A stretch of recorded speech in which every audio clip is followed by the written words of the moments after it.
Hi viewers, எல்லோருக்கும் வணக்கம். இன்னைக்கு சின்ன மருமகள் தொடர்கதையில் அமைச்சர் ராஜாங்கம் அவரை போலீஸ் ஸ்டேஷனில் போலீஸ் எல்லாம் எவ்வளோ அவமானப்படுத்தி அசிங்கப்படுத்தினாங்க அப்படின்றத நினச்சி பார்த்து ரொம்ப கஷ்டப்பட்டுட்டு இருக்கிறாரு. அப்போ அவர் கூட்டிகிட்டு வந்து அவரை உட்கார வைக்கிறாங்க. அப்போ அவர் வந்து அவருடைய சிம்மாசன சேரில் உட்காராம, கருப்பு ஒரு நாற்காலியை எடுப்பா, நான் அதில் உட்காரேன்றாரு. அப்புறம் சாதாரண நாற்காலியில் உட்காரத்தை பார்த்துட்டு மோகனா கேட்குறாங்க, ஏங்க என்னங்க ஆச்சு உங்களுக்கு? ஏங்க நீங்கள் உங்கள் சேரில் தானங்க உட்காருவீங்க, அது உங்களுக்கு சிம்மாசனம் மாதிரியாச்சே, எதுக்குங்க சாதாரண நாற்காலியில் உட்காரீங்க, எதனாலங்க இப்படியெல்லாம் பண்ணுறீங்க அப்படின்னு சொல்லி அழுகுறாங்க. அப்போ அமைச்சர் சொல்கிறாரு, அது சாதாரண சிம்மாசனம் தான். இவ்வளோ நாள் நான் அமைச்சர் பதவியில் இருந்து பேர் புகழ் வாங்கி என்ன புரோஜனம்? என் மரியாதை எல்லாம் கெட்டு போச்சு இல்லை. ஆனால் என்னை யார் இப்படி இதுக்கெல்லாம் காரணமாக்கினாங்களோ அதெல்லாம் அவங்கள தோக்க வச்சு நான் அரசியல் வாழ்க்கையில் ஜெயிப்பேன்.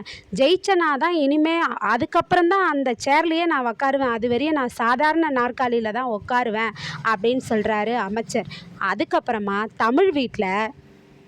தமிழ் காலேஜ் முடிஞ்சு வீட்டுக்கு வராங்க. வீட்டுக்கு வரும்போது அவங்க அப்பா செல்லப்பாண்டியும் அவங்க அம்மாவும் ஓடி போய் சொல்கிறாங்க, தமிழ் உங்கள் மாமனார் விடுதலை ஆயிட்டாருமா, உங்கள் மாமனாரை நிரபராதின்ட்டு விடுதலை பண்ணிட்டாங்க கோர்ட்டு அப்படின்னு சொல்கிறாங்க.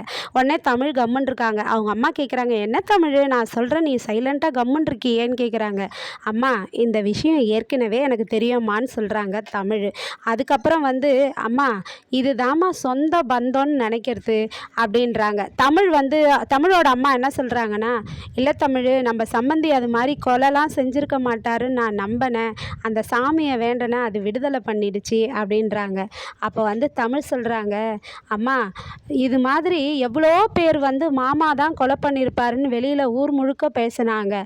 ஆனால் அதுக்கெல்லாம் எதிராக நீ வந்து மாமாவை நம்பின, அவர் கொலை பண்ணியிருக்க மாட்டாருன்னு நீ நம்பினல்ல, அதுதான் சொந்த பந்தம். ஆனால் அது மாதிரி அவங்க நம்மளை நினைக்கலையேம்மா, என்னென்னவோ பழி சுமத்தி என்னை வீட்டை விட்டு அனுப்பிச்சிட்டாங்களேம்மா அப்படின்னு சொல்கிறாங்க. அதுக்கப்புறமா அமைச்சர் வீட்டில் எல்லாரும் பேசிக்கிட்டு இருக்காங்க. தமிழ் வந்து வீட்டை விட்டு போயிட்டாங்கன்றத பாட்டி வந்து அவங்க பிள்ளைகிட்ட சொல்கிறாங்க. தமிழ் வந்து இது மாதிரி தண்ணியை ஊற்றிக்கிட்டு வீட்டை விட்டு போயிட்டாப்பா, சேதுவும் வீட்டை விட்டு துரத்திட்டான்ப்பா அப்படின்னு சொல்கிறாங்க. உடனே ஈஸ்வரி சொல்கிறாங்க, மாமா நாங்கள் எல்லாரும் அவளுக்காகவே நான் பேசி கீசி சேது கோபத்தை கம்மி பண்ணி அவளை இங்கேயே வாழ வச்சுருப்போம்.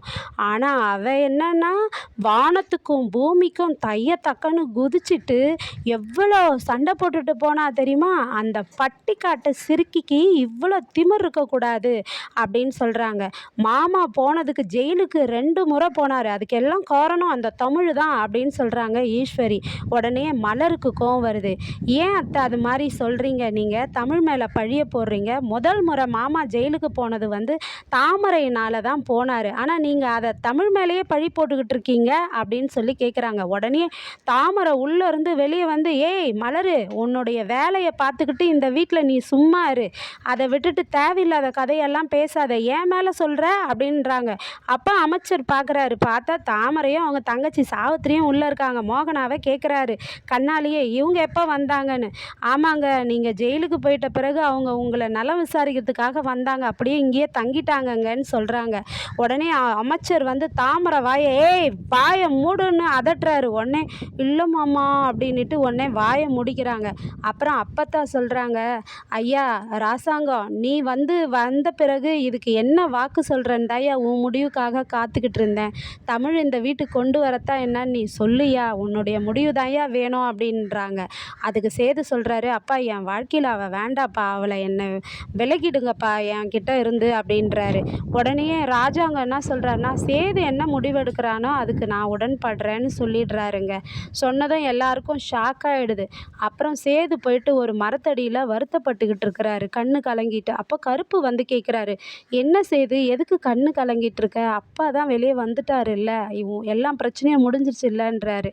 அதுக்கு சேது சொல்கிறாரு, மாமா அப்பாவை கடைசி நிமிஷத்தில் சக்தியை கூட்டிகிட்டு போய் நிறுத்தி நம்ம விடுதலை பண்ணி வெளியில் கூட்டிக்கிட்டு வந்துட்டோம்.